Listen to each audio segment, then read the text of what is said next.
Hello दोस्तों, स्वागत है आप सभी का आज की क्लास में। आज हम भारत के भूगोल का एक बहुत ही महत्वपूर्ण टॉपिक लेकर आए हैं।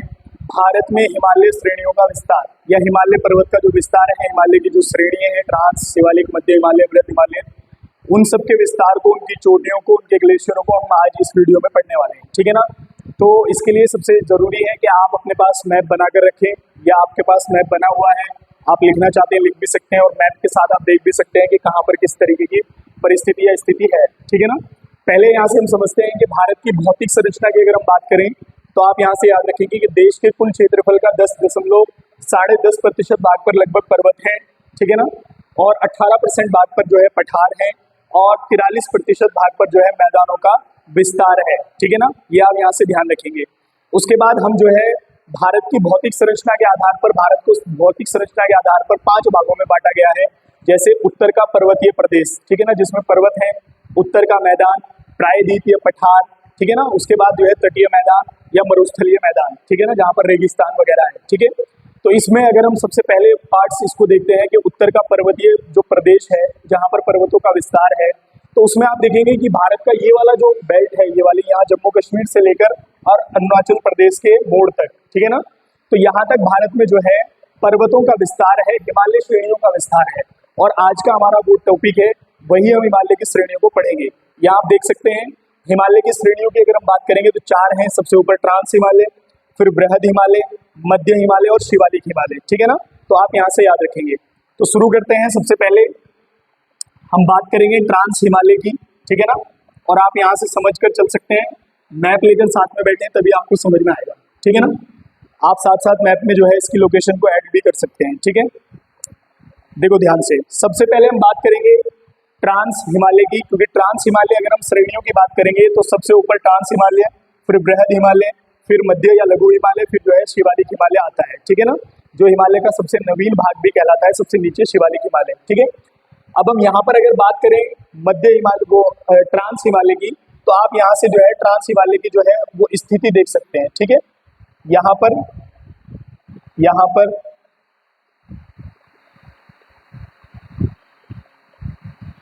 ठीक है।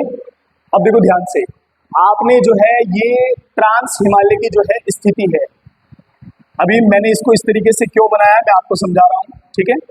ये किसकी स्थिति है? ये ट्रांस हिमालय की स्थिति है। ठीक है। इसको हम लिख सकते हैं, यहाँ पर सबसे ऊपर हम बात कर रहे हैं इस समय ट्रांस हिमालय की। ठीक है। आप नोट कर सकते हैं और लिख भी सकते हैं, मैप को साथ में रखें। ठीक है। क्लास थोड़ी सी लंबी होगी, अगर आप क्लास देख रहे हैं तो आप इसको जो है थोड़ा स्पीड बढ़ाकर देख सकते हैं, 2x में, 1.2x में देख सकते हैं। ठीक है ना, जिससे आपको समझ में आएगा। बोर नहीं होना है क्लास में, समझना है धीरे धीरे। तो यहाँ से अगर हम देखें, ध्यान से बात को सुनना है। अगर हम देखें ट्रांस हिमालय का विस्तार, ट्रांस हिमालय श्रेणी, जो हिमालय पर्वत श्रेणी है उसकी सबसे ऊपरी श्रेणी ट्रांस हिमालय कहलाती है।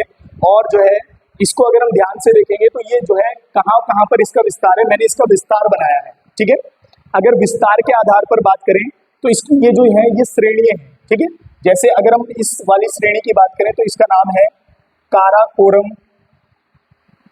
श्रेणी, काराकोरम श्रेणी। ठीक है। ये आप यहाँ से याद रखेंगे। तो इसकी सबसे पहली जो श्रेणी है, जो पहली श्रेणी है आपकी ट्रांस हिमालय की, तो वो कौन सी श्रेणी है? काराकोरम श्रेणी है। ठीक है। दूसरी श्रेणी की अगर मैं बात करूं, ये वाली जो श्रेणी है इसको लद्दाख श्रेणी कहा जाएगा। क्या कहा जाएगा? लद्दाख श्रेणी। ये आप यहाँ से याद रखेंगे। ठीक है ना।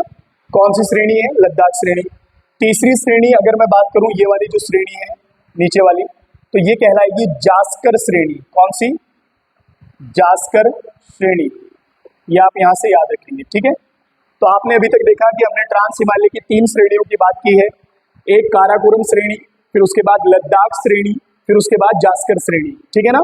अब यहाँ पर जो आपने ये आप देख रहे हैं, ये वाली जो श्रेणी है इसकी ट्रांस हिमालय की, इसको तिब्बत या कैलाश श्रेणी भी कहा जाता है। तिब्बत या कैलाश श्रेणी भी इसको आप कह सकते हैं। और इसका जो विस्तार है वो हमारे यहाँ नहीं है, इसका विस्तार भारत में नहीं है, इसका विस्तार जो है वो नेपाल में है। कहाँ पर है? नेपाल में है। समझ में आया? अभी तक मैंने ट्रांस हिमालय को बनाया है। ट्रांस हिमालय की आपने स्थिति देखी कि जम्मू कश्मीर में जो है इसकी 3 श्रेणी है, काराकोरम, लद्दाख और जास्कर। ठीक है ना। अब तो ये अलग हो गया, लद्दाख हो गया, जम्मू कश्मीर हो गया, ये भी आप ध्यान रखेंगे। दूसरा हमने इसकी बात की है, इसकी जो तीसरी चौथी श्रेणी है वो तिब्बत श्रेणी है, जो कि नेपाल में है, ठीक है ना। तो हम बात करेंगे अब काराकोरम श्रेणी की। अगर मैं काराकोरम श्रेणी की बात करूं तो काराकोरम श्रेणी की जो है सबसे ऊंची जो चोटी है, यहाँ से आप ध्यान रखेंगे, सबसे ऊंची चोटी जो है काराकोरम श्रेणी की वो है कौन सी, तो यहाँ से आप याद रखेंगे वो है K2। K2 जिसको गॉडविन ऑस्टिन कहा जाता है। क्या कहा जाता है? गॉडविन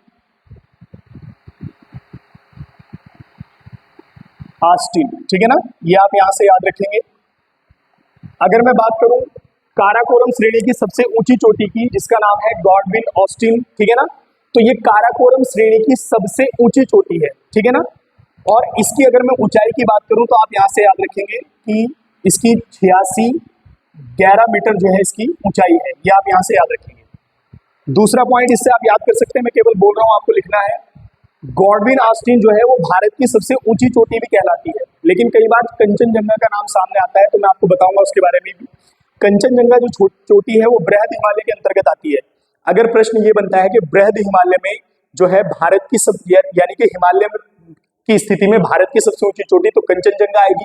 लेकिन अगर वो आपसे ये पूछता है कि भारत की सबसे ऊंची चोटी, तो गॉडविन ऑस्टिन। एक चीज आप यहाँ से ये भी समझते हैं कि जो गॉडविन ऑस्टिन है हमारे यहाँ पर, ये जो है ये जो हिस्सा है भारत का, ये वाला, ये आप देख रहे हैं, और ये वाला ये पाकिस्तान के कब्जे में है, और ये वाला जो हिस्सा है ये चीन के कब्जे में है। इसलिए भी ये भारत की सबसे ऊंची चोटी नहीं हो सकती, क्योंकि इस पर हमारा अधिकार नहीं रहा, चीन ने कब्जाया हुआ है ये क्षेत्र, ठीक है ना। तो आप यहाँ से याद रखेंगे, हमने बात की है गॉडविन ऑस्टिन जो है 86 मीटर, जो काराकोरम श्रेणी है उसकी सबसे ऊंची चोटी है, जो कि भारत की सबसे ऊंची चोटी भी कहलाती है, ठीक है ना। अब यहाँ पर ध्यान से दूसरी बात, अब यहाँ पर जो है काराकोरम श्रेणी में ही, ये जो काराकोरम श्रेणी है, यहाँ पर आप याद रखेंगे, यहाँ पर काराकोरम श्रेणी में ही एक ग्लेशियर है, मैं यहाँ पर लिख रहा हूं, ध्यान से देखना, सियाचिन ग्लेशियर। कौन सा? सियाचिन ग्लेशियर। इसके बारे में आपने सुना भी होगा, ये आप यहां से ध्यान रखेंगे, नाम है सियाचिन ग्लेशियर। इससे आप ध्यान रखेंगे कि सियाचिन जो ग्लेशियर है वो जो है काराकोरम श्रेणी में ही है, और काराकोरम श्रेणी की सबसे ऊंची चोटी जो है वो कौन सी है, तो काराकोरम श्रेणी की सबसे ऊंची चोटी जो है वो गॉडविन ऑस्टिन है, ठीक है ना। ये आप यहां से याद रखेंगे, K2, जिसकी ऊंचाई 86 अगर मैं बात करूं सियाचिन ग्लेशियर की, तो सियाचिन ग्लेशियर जो है भारत का सबसे लंबा ग्लेशियर है। इसकी लंबाई 72 किलोमीटर है। कितनी है? 72 किलोमीटर है, ठीक है। और ये विश्व का सबसे ऊंचाई पर स्थित युद्ध स्थल भी है, ये भी आप यहां से याद रखेंगे। तो सियाचिन जो ग्लेशियर है वो विश्व का सबसे ऊंचाई पर स्थित जो है वो क्या है? ग्लेशियर, मतलब युद्ध स्थल है। यहाँ पर भारत और पाकिस्तान की सीमा जो है और वहां पर हमारी सेना पड़ी रहती है, ठीक है ना। आप यहाँ पे याद रखेंगे। तो हमने बात की है कि सियाचिन ग्लेशियर कहाँ पर है, तो आप याद रखेंगे कि जो है काराकोरम श्रेणी में है, और जो है इसकी लोकेशन आपने देख ली है, ठीक है। दूसरा आपने यहाँ से याद रखना है कि अगर हम बात करें काराकोरम श्रेणी में ही कुछ और ग्लेशियर भी आते हैं, जिनको मैं यहाँ पर लिख रहा हूँ, आप याद रखेंगे, यहाँ से नोट कर सकते हैं, ठीक है।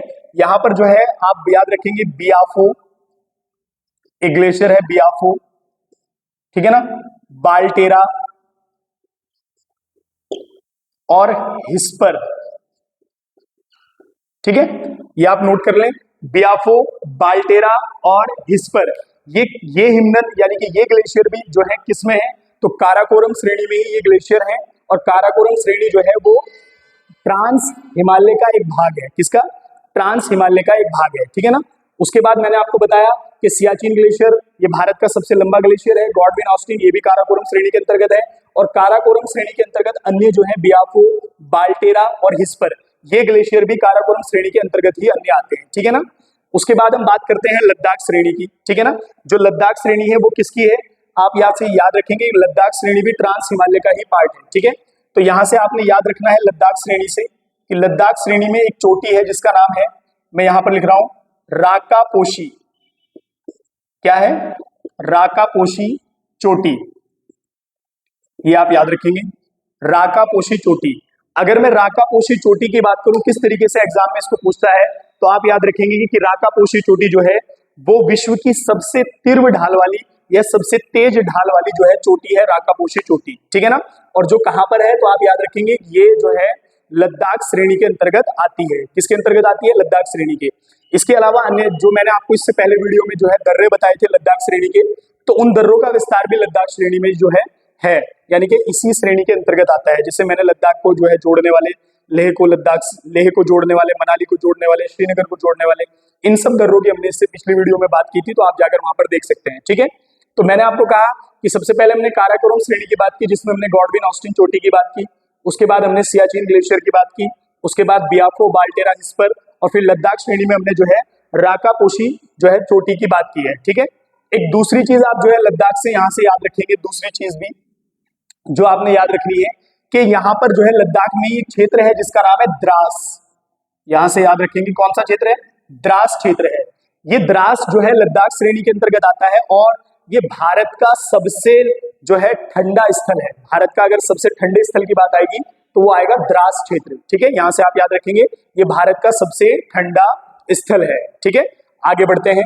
अब आपने देखा यहाँ पर देखा ट्रांस हिमालय की काराकोरम श्रेणी की बात कर ली हमने, उसके बाद लद्दाख श्रेणी की बात कर ली, उसके बाद हम बात करेंगे जो है जास्कर श्रेणी की। जास्कर श्रेणी की अगर हम बात करें तो इसमें जो है कई घाटियां हमारे यहाँ पाई जाती है, इसके अंतर्गत घाटियां आती है। ठीक है, और तिब्बत की अगर हम बात करें तिब्बत श्रेणी की, तो कुछ पर्वत है जो आते हैं, लुंगमांगसुन जो है आता है, न्योलन श्रेणी आती है, वो सब के सब जो है तिब्बत श्रेणी के अंतर्गत आते हैं, जो कि किसका पार्ट है, आप याद रखेंगे किसका पार्ट है, तो आप याद रखेंगे ये ट्रांस हिमालय का पार्ट है। कौन सी श्रेणी, तिब्बत श्रेणी, कैलाश श्रेणी, इसके अंतर्गत आते हैं। ठीक है, अब एग्जाम में प्रश्न कैसे बनता है, यहाँ से आप समझेंगे कि काराकोरम श्रेणी जो है किस हिमालय के अंतर्गत आती है, जास्कर श्रेणी, लद्दाख श्रेणी, तिब्बत श्रेणी, तो आप यहाँ से याद रखेंगे कि वो सब जो है ट्रांस हिमालय का ही पार्ट है। ठीक है ना, उसके बाद अगर मैं बात करूं इसके अंतर्गत, जैसे गॉडविन ऑस्टिन जो चोटी की बात करेगा किसके अंतर्गत आती है, ठीक है, तो गॉडविन ऑस्टिन अगर चोटी की बात करेगा कि किसके अंतर्गत आती है, तो आप यहाँ से याद रखेंगे कि गॉडविन ऑस्टिन जो चोटी है वो काराकोरम श्रेणी के अंतर्गत आती है और काराकोरम श्रेणी ट्रांस हिमालय का पार्ट है। ठीक है ना, उसके बाद जो भी मैंने आपको इसके बारे में बताए हैं, ग्लेशियरों की बात करता है तो वो यहाँ से आते हैं प्रश्न। ठीक है ना, मैं ये वाले ग्लेशियर जो है मिटा रहा हूँ, आपने याद रखना है बियाफो बाल्टेरा या इस पर, ये आपने नोट कर लिए होंगे। ठीक है ना, अब देखो ध्यान से, अब हम बात करेंगे अगली जो श्रेणी है हमारी बृहद हिमालय। ट्रांस हिमालय हो गया, ट्रांस हिमालय के बाद हम बृहद हिमालय की बात करेंगे। तो बृहद हिमालय को हम देखेंगे कि कहाँ से कहाँ तक इसका विस्तार है। ठीक है, तो यहाँ से आप सबसे पहले यहाँ से इसको स्टार्ट करेंगे। ठीक है ना, और आप इसको यहाँ से लेके जाएंगे,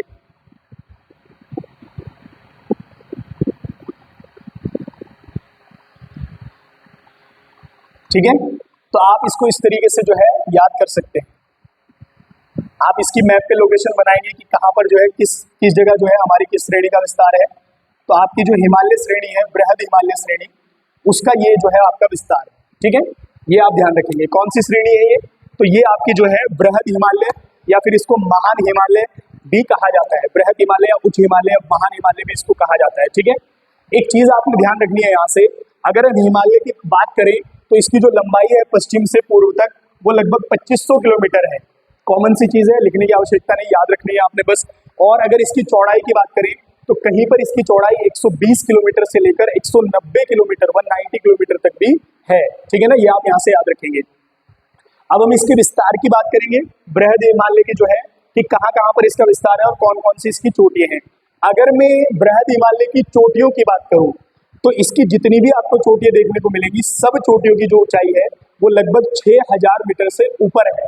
औसतन इसकी एज जो है वो 6000 प्लस ही आपको मिलेगी इसकी चोटियों की, उससे नीचे इसकी चोटियों की ऊंचाई नहीं मिलेगी। ठीक है ना, अब हम आगे बढ़ते हैं। ठीक है, अब देखो सबसे पहले मैं इसकी चोटियों को आपको बताने वाला हूं। मैंने बृहद हिमालय के बारे में बात की, बृहद हिमालय, उच्च हिमालय, इसी को कहा जाता है, महान हिमालय इसी को कहते हैं। इसकी सबसे ज्यादा चोटियां, विश्व की सबसे ऊंची चोटियां इसी हिमालय के अंतर्गत आती है। विश्व की सबसे ऊंची चोटी माउंट एवरेस्ट, वो भी इसी हिमालय के अंतर्गत आती है। अब हम पढ़ेंगे कि कौन कौन सी चोटियां और कहां कहां पर है। ठीक है ना, तो सबसे पहले हम बात करेंगे, इसी पश्चिम से ही मैं बात कर रहा हूं, इसकी एक चोटी की बात करेंगे हम। यहाँ पर इसकी एक चोटी है, ठीक है, और ये बड़ी महत्वपूर्ण है। क्यों महत्वपूर्ण है मैं आपको इसके बारे में बताऊंगा। अगर मैं इस चोटी की बात करूं, ये वाली जो चोटी है बृहद हिमालय की, तो इसको कहा जाता है नांगा पर्वत। कौन सा? नांगा पर्वत, ये आप यहां से याद रखें। ठीक है, नांगा पर्वत। ठीक है, अगर मैं नांगा पर्वत की जो है ऊंचाई की बात करूं तो इसकी ऊंचाई जो है वो 8126 मीटर है। कितनी है? 8126 मीटर।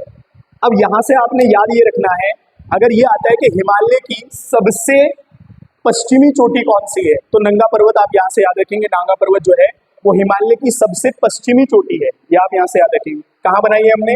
यहाँ पर बनाई है। अगर हम बात करें बच्चों ये है कहाँ पर, तो आप यहाँ से याद रखेंगे कि ये जो है वो गिलगित में है। कहाँ पर है?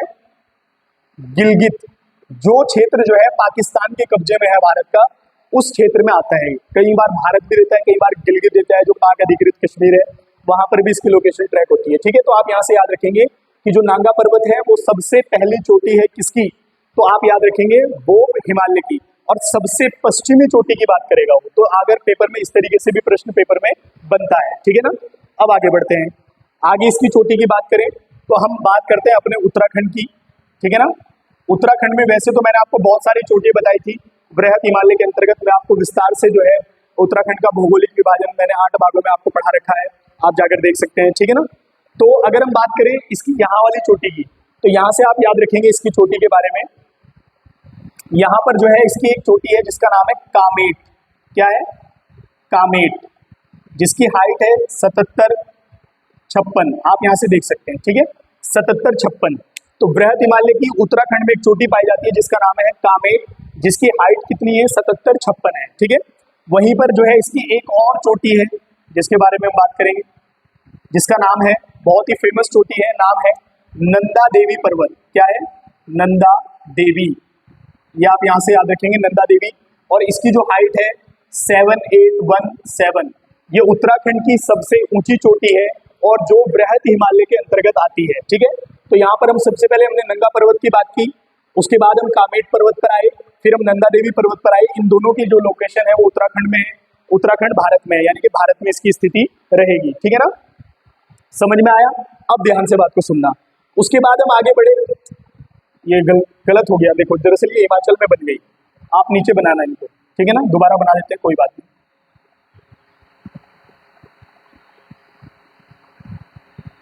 ठीक है, ये जो हमारा उत्तराखंड है, यहाँ पर इसकी 2 चोटियां हमें देखने को मिलेगी।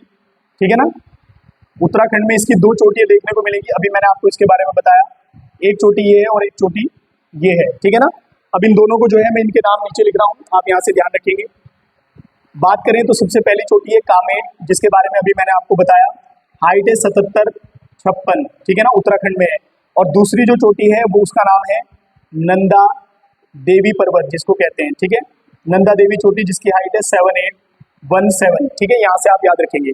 तो उत्तराखंड में हिमालय पर्वत की 2 चोटियां आती हैं, एक आती है आपकी कामेट और दूसरी आती है नंदा देवी, जो कि 77-56 है, और एक ही 7817, 78-17 इसकी जो है मीटर।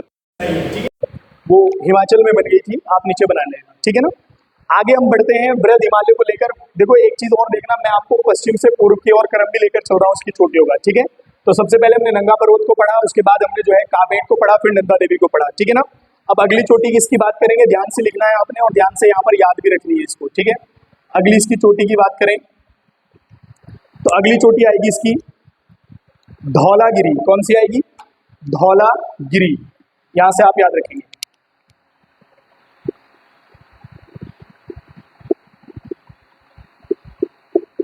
धौलागिरी, अब आपने ध्यान से देखना है कि ये जो धौलागिरी है ये नेपाल में आ रहा है। ठीक है ना, आप यहां से जब मैप की लोकेशन देखेंगे तो आपको पता चलेगा कि जो धौलागिरी आ रहा है, धौलागिरी पर्वत, वो कहां पर आ रहा है? नेपाल में आ रहा है। ठीक है ना, और इसकी जो हाइट है वो कितनी है? तो आप यहाँ से याद रखेंगे 81-72 जो है इसकी क्या है? हाइट है। यहाँ से आप याद रखेंगे कौन सा पर्वत है? धौलागिरी पर्वत है। कहाँ पर आ रहा है? आप याद रखेंगे नेपाल में आ रहा है। ठीक है ना, अगली चोटी की हम बात करेंगे धौलागिरी से बाद, तो यहाँ पर आप याद रखेंगे दूसरी ये वाली चोटी है। ठीक है, और इसके बारे में तो पेपर में पूछता भी है। इस चोटी का नाम है अन्नपूर्णा पर्वत। यहाँ से आप याद रखेंगे कौन सा? अन्नपूर्णा पर्वत। ठीक है, या अन्नपूर्णा पर्वत, या इसको कह सकते हैं अन्नपूर्णा चोटी। ठीक है, इसकी जो हाइट है आप साथ साथ लिख रहे हैं, 8078 मीटर जो है इसकी हाइट है। अन्नपूर्णा पर्वत कहाँ पर है? तो अन्नपूर्णा पर्वत नेपाल में है, बृहद हिमालय की चोटी है। ठीक है ना, उसके बाद सबसे महत्वपूर्ण जो पेपर में प्रश्न भी बनता है वो है हमारी नंदा देवी। कौन सी? नंदा देवी। ठीक है, यहां से आप याद रखेंगे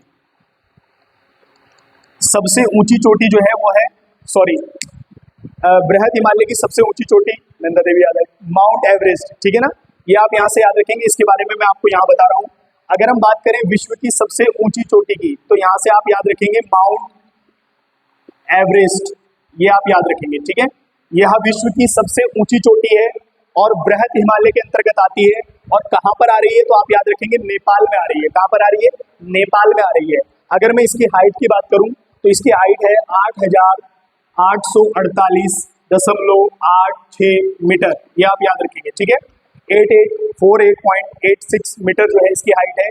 और यह विश्व की सबसे ऊंची चोटी है, जिसको तिब्बत में चोमुलुंगमा और नेपाल में सागर माता के नाम से और पूरे विश्व में माउंट एवरेस्ट के नाम से जाना जाता है, ठीक है ना। और ये जो है आपका बृहद हिमालय के अंतर्गत आती है। कौन सी चोटी? बृहद हिमालय के अंतर्गत आती है। और माउंट एवरेस्ट पर्वत है, देश आएगा तो नेपाल आएगा, ठीक है। यहाँ से आप याद रखेंगे। उसके बाद आगे बढ़ते हैं। अगली चोटी याद रखेंगे नेपाल में ही है। अगली चोटी नेपाल में ही है, जिसका नाम क्या है आप यहाँ से याद रखेंगे। मैं नीचे बना रहा हूँ इसका नाम। अगला पर्वत है मकालू। कौन सा पर्वत है? मकालू, ठीक है। मकालू पर्वत है। तो मकालू पर्वत कहाँ पर आएगा? तो नेपाल में आएगा। और आप याद रखेंगे कि किस हिमालय का भाग है? तो बृहद हिमालय का भाग है। इसकी जो हाइट है 8481 मीटर है, ठीक है। 8481 जो है इसकी जो है हाइट है, ठीक है। उसके बाद सबसे महत्वपूर्ण चोटी जो कि सिक्किम में है। कहाँ पर है? सिक्किम में है, ठीक है। ये आप यहाँ से याद रखेंगे। और किसका पार्ट है? तो आप यहाँ से याद रखेंगे ये बृहद हिमालय का ही पार्ट है, ठीक है। बृहद हिमालय के अंतर्गत ही आती है। कौन सी चोटी है? सबसे महत्वपूर्ण चोटी है, इसके बारे में आप याद रखेंगे। नाम है कंचनजंगा। कंचनजंगा, ठीक है ना। यहां से आप याद रखेंगे कंचनजंगा चोटी किस राज्य में है? तो सिक्किम में है, ठीक है ना। और इसकी जो हाइट है याद रखेंगे 8597। हाइट भी आप साथ साथ याद रखेंगे। कई बार पेपर में वो आपको ऊंचाई मिलाने के लिए देगा, इधर आपको चोटी देगा, उधर उनकी ऊंचाई देगा, तो आपको मिलानी होगी वो, ठीक है। सबसे जरूरी बात है आपने यहाँ से याद रखनी है कि अगर हम बात करें कंचनजंगा चोटी की, तो वो सिक्किम में है। कौन से राज्य में है? सिक्किम में है, ठीक है। और किस हिमालय का पार्ट है? तो बृहद हिमालय का पार्ट है। मैंने आपको इसके बारे में एक बात बताई है जो आपने ध्यान रखनी है कि अगर हम बात करें कंचनजंगा चोटी की, तो ये जो है हिमालय की भारत में हिमालय की या हिमालय की भारत में, मतलब जो जहां पर हिमालय का विस्तार है भारत में, तो उसमें सबसे ऊंची चोटी जो हिमालय की है वो आपकी कंचनजंगा है, ठीक है ना। इसलिए भारत की भी सबसे ऊंची चोटियों में गिनी जाती है। इससे पहले हमने K2 गार्डविन आस्टीन की बात की थी, तो वो भी आपने यहाँ से ध्यान रखना है, ठीक है। उसके बाद आगे बढ़ते हैं। तो आपने यहाँ से जो है एक चोटी लास्ट जो याद रखनी है, बड़ी महत्वपूर्ण है और याद भी आपने रखनी है, ठीक है। इसका जो नाम है नामचा बारवा। नामचा बारवा चोटी है। इसकी जो हाइट है 7756 है। ये आप याद रखेंगे। अब ये इसलिए आपने याद रखना है कि ये हिमालय की सबसे पूर्वी चोटी है। कैसी है? पूर्वी चोटी है। सबसे पश्चिमी चोटी मैंने आपको बताई थी नंगा पर्वत है और हिमालय की, और सबसे जो है आपकी पूर्वी चोटी जो हो गई वो हो गई कौन सी? नामचा बारवा, ठीक है ना। किसके अंतर्गत आती है? तो हिमालय के अंतर्गत आती है। तो ये था हिमालय का विस्तार या हिमालय की श्रेणियों का विस्तार हमने बताया, और इसके अंतर्गत जो पर्वत आए हैं उनके बारे में भी हमने बात की है, ठीक है। अब हम बात करेंगे इससे नीचे मध्य हिमालय या लघु हिमालय की। इससे पहले आपने एक चीज समझनी है। अगर हम बात करें ट्रांस हिमालय के बाद जब हमारा हिमालय स्टार्ट हुआ बृहद हिमालय, तो एक रेखा इनको अलग करती है जिसको कहा जाता है हिंज लाइन या सचर जोन। ये आप यहाँ से याद रखेंगे। उसके बाद अब हमारा बृहद हिमालय के बाद होगा स्टार्ट कौन सा? मध्य हिमालय या लघु हिमालय। अब इन दोनों को जो रेखा अलग करेगी उसको जो है मेन सेंट्रल थ्रस्ट बोलते हैं या मुख्य केंद्रीय भ्रंश रेखा कहते हैं। जो बृहद हिमालय, उच्च हिमालय, महान हिमालय यानी कि इन सबको तीनों का एक ही नाम है, और उसके बाद मध्य हिमालय या फिर लघु हिमालय के बीच में है। ये आप यहाँ से याद रखेंगे, ठीक है। तो अब हम बात करेंगे अगला जो हिमालय का विस्तार है हमारा, वो है मध्य हिमालय का विस्तार। किसका? मध्य हिमालय का विस्तार। अब इसका विस्तार भी आप देखेंगे तो कहाँ तक है ये आप यहाँ से याद रखेंगे। मध्य हिमालय का विस्तार, ठीक है। ये आप याद देखो, मैंने अलग रेड, ये ट्रांस हिमालय है रेड वाला, ये ग्रीन वाला जो है आपका बृहद हिमालय है, और ये जो ब्लैक में बनाया है ये आपका मध्य हिमालय है। क्या है? मध्य हिमालय है, ठीक है। अगर हम बात करें मध्य हिमालय की, तो इसकी जो चोटियों की ऊंचाई है औसतन वो 1800 मीटर से लेकर या 1200 मीटर से लेकर 4, 4500 या 5000 मीटर तक इसकी जो है पर्वतों की जो इसके अंतर्गत चोटियां आती है उनकी ऊंचाई है। इससे ज्यादा नहीं है, ठीक है। और अगर हम इसकी चौड़ाई की बात करें तो लगभग 80 से 100 किलोमीटर चौड़ी है मध्य हिमालय की पट्टी, ठीक है ना। इसके बाद सबसे मेन इंपॉर्टेंट बात आपने याद रखनी है कि इसके अंतर्गत जो जैसे श्रेणी आती है, इसके अंतर्गत भी कुछ श्रेणी आती हैं। सबसे पहले हम जैसे बात करें यहाँ पर इसके अंतर्गत जो श्रेणी आएगी उसका नाम है पीर पंजाल। ये आप यहां से याद रखेंगे, पीर पंजाल श्रेणी, ठीक है। पीर पंजाल श्रेणी किस हिमालय के अंतर्गत आती है, तो आप याद रखेंगे ये जो है मध्य हिमालय के अंतर्गत आती है। उसके बाद अगर मैं बात करूं हिमाचल में, जहां पर हिमाचल में मध्य हिमालय का विस्तार है, तो यहाँ पर आप याद रखना, मैप पे अच्छे से बनाना। तो यहाँ पर जो है धौला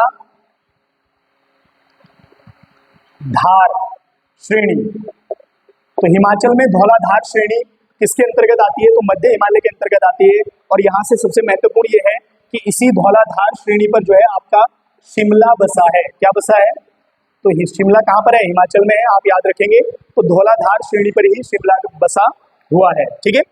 आगे बढ़ते हैं, अब हम यहाँ आते हैं उत्तराखंड में। तो उत्तराखंड में याद रखेंगे, उत्तराखंड में इसकी एक श्रेणी है जिसको बोलते हैं नाग टिब्बा, नाग टिब्बा,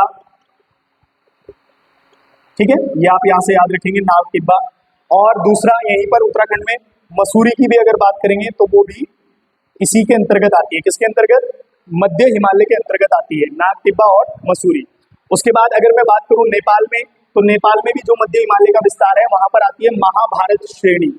कौन सी, महाभारत श्रेणी।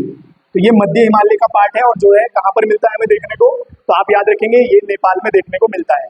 अब सबसे महत्वपूर्ण बात इसके बारे में एक ये है कि जैसे आप यहाँ पर देख रहे हैं, ये आप यहाँ पर ध्यान से देखना, ये आपका बृहद हिमालय है और ये आपका जो है मध्य हिमालय। इसके बीच में ये जो आपको जगह दिख रही है, ये जो जगह दिख रही है, यहाँ पर कुछ घाटियां पाई जाती है। क्या पाया जाता है, यहाँ पर जो है कुछ घाटियां पाई जाती हैं, जैसे कश्मीर घाटी, कुल्लू घाटी, कांगड़ा घाटी, स्पीति घाटी। तो ये सारी की सारी घाटियां मध्य हिमालय और बृहद हिमालय के बीच में पाई जाती है। और मध्य हिमालय और बृहद हिमालय को मेन सेंट्रल थ्रस्ट या मुख्य केंद्रीय भ्रंश रेखा के द्वारा अलग किया जाता है, ठीक है। तो ये आपने यहाँ से यहाँ तक जो है विस्तार देखा है, किसका देखा है, तो ये मध्य हिमालय का आपने विस्तार देखा है, ठीक है। इसके बाद एक अंतिम है जिसके बारे में हम बात करेंगे, तो अंतिम में हमारा आता है शिवालिक हिमालय। क्या आता है, शिवालिक हिमालय। तो इसका भी आप विस्तार देख सकते हैं, ये मैं आपको बना रहा हूँ, आप बाकी देख लेना, ठीक है। इसके बारे में समझते हैं, शिवालिक हिमालय के बारे में। शिवालिक हिमालय हिमालय का सबसे नवीन भाग है। ये इसका जो निर्माण हुआ है वो हिमालय से लाए गए अवसादों के द्वारा, नदियों द्वारा निर्मित हुआ है शिवालिक हिमालय। इसकी जो ऊंचाई है 700 से लेकर 1200 मीटर या 1300 मीटर के आसपास तक जो है इसकी ऊंचाई होती है। और इसमें जो है हमें घास के मैदान भी देखने को मिलते हैं। वैसे तो मध्य हिमालय श्रेणी में भी हमें घास के मैदान देखने को मिलते हैं, जिनको गुलमर्ग, सोनमर्ग, टनमर्ग, या आपने कश्मीर में मर्ग बोलते हैं, पयार बोलते हैं, उत्तराखंड में बुग्याल बोलते हैं। ये सारे के सारे जो है इसी के अंतर्गत पाए जाते हैं, ठीक है। और शिवालिक हिमालय की बात करें तो हिमालय का सबसे नवीन भाग है, इसमें जीवाश्म पाए जाते हैं, ठीक है ना। और इसकी जो हाइट है वो मैंने आपको बता दी। लगभग इसमें जो है समांतर जो है पहाड़ियां मिलती हैं, समान ऊंचाई वाली पहाड़ियां हमें देखने को मिलती हैं। तो दोस्तों ये था हिमालय श्रेणियों का विस्तार और उनके अंतर्गत आने वाली पर्वत चोटियां। उम्मीद है कि आपको ये वीडियो समझ में आया होगा।